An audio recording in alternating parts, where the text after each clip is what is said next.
jika telur busuk maka akan dioper ke keranjang telur busuk melewati treadmill ini. Nah, treadmill ini akan aktif jika berat dari telur itu besar dari 14%. Nah, di sini batasnya jika sensor akan aktif jika besar dari 14%.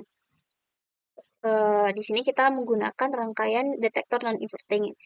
Kalau yang di bagian LDR tadi detektor inverting, yang membedakan itu tegangan inputnya masuk dari kaki non-inverting untuk detektor non-inverting.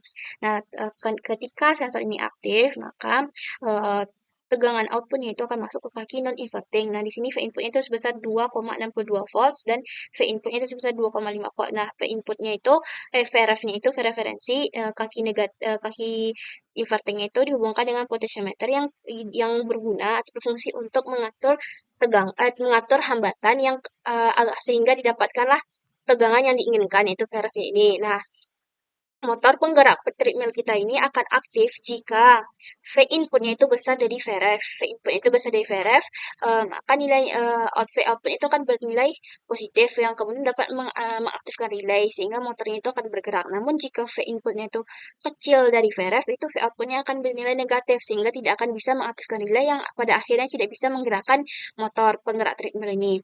Nah, yang pertama itu ketika sensor ini akan aktif masuk ke kaki non-inverting dengan V inputnya itu 2,62, kemudian untuk sensor akan masuk ke kaki non-inverting. Nah, untuk kaki invertingnya ini kita hubungkan ke potentiometer yang dapat mengatur nilai dari hambatan sehingga didapatkanlah V referensi yang diinginkan. Kemudian didapatkanlah V outputnya itu 18,9.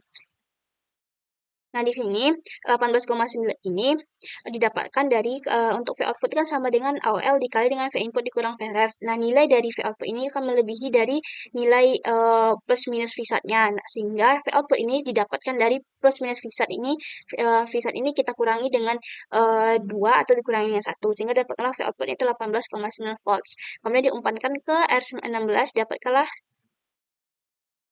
V outputnya itu 1,03. Nah, untuk VBE-nya itu 0,91 volts yang kemudian dapat mengaktifkan transistor sehingga akan ada arus mengalir melewati R15, akan ada arus mengalir karena transistornya aktif maka akan ada arus mengalir dari VCC ke R15 dan R18.